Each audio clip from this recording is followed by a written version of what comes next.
Hey, this is Jack Beckman, driver of the Peak Chevrolet for John Force Racing. And this is my Chevrolet SS. It's a 1968 El Camino. My dad bought it from the original owner back in December of 1979. I was 13. At 15, I gave him the same $1,000 he paid the owner for and took possession of the car, and I took my driving test on my 16th birthday, June 28th, 1982, and I scored 100% on it, thank you very much. And the car looked nothing like this. So fast forward, I've got a slew of time slips. I made my first run down the quarter mile in 1986 in Lubbock, Texas, in this car. I went 15 seconds at 93 miles an hour, and then every weekend after that, after I got out of the Air Force, it was about the time slip. I did intake manifold, carburetor, headers, jetting, timing, gears, transmission, anything to make the car go quicker. And then one day, I watched somebody walking away with a trophy, and I thought, I want that. And from that point on, I did everything I could to get a trophy in this car. I stopped messing around with it until one day, I was in line getting my trophy, and somebody said, yeah, I earned $500 drag racing last month. I thought, I want to race for money. The cool thing in my career is it's kind of come all the way back full circle. The time slip and the trophy mean everything now.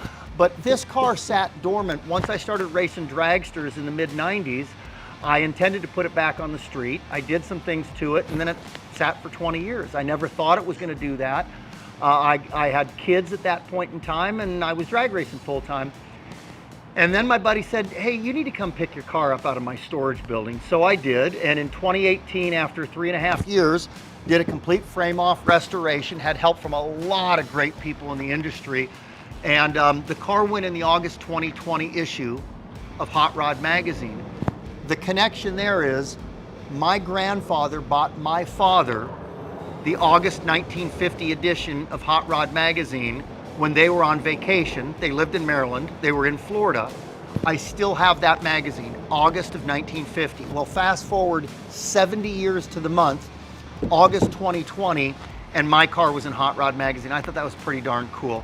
And a lot of people have asked me while I was building it, what's your purpose? Do you want to autocross it? Do you want to drag race it? Do you want to be a street cruiser? And I said, you know, I guess I'd just like to be able to take my son or daughter to Bob's Big Boy in it. So on my birthday in 2018, I drove it down to the Burbank Bob's Big Boy, and my uncle, my friends, Tommy Ivo, all came down there for dinner, and I tracked down the original owner, and he sat in that driver's seat, and I got a picture of him doing that for the first time in 39 years. So this car is not just sentimental for the racing, for the first car. It just means a lot of things to me. When I went away in the Air Force for the first 6 months when I was in basic and tech school, it sat in my mom's garage. And I asked her to start it up once a month and just exercise the car a little bit. I didn't know she was taking it out on Van Nuys Boulevard and cruising the thing, but my mom passed away 30 years ago.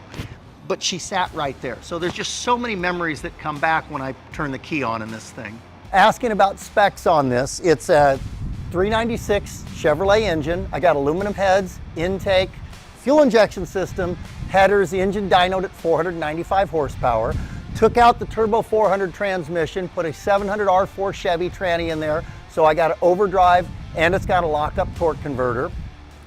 I kept the stock seats. When I raced this car as a bracket car, it had a roll bar in it. I like the looks of that. I made it a bolt-in, but I took out the plastic racing seats, went back to the originals, had them recovered. It's still got the factory Chevrolet console in there with the SS horseshoe shifter. Rear end's got 373 gears. Went with aftermarket Chevrolet style rally wheels, and I think the finished product came out cool, and it still makes me smile to this day. I have so many cool memories of this car, whether it was working on it on a Friday night to go up to a race the next day or cruising the thing to Bob's Big Boy. And I've got to tell you, after 40 some odd years of owning this car, getting it out of the garage today, firing it up, to drive out here to John Force Racing to film some stuff for Chevrolet is one of the coolest things I've got to do with my hot rod.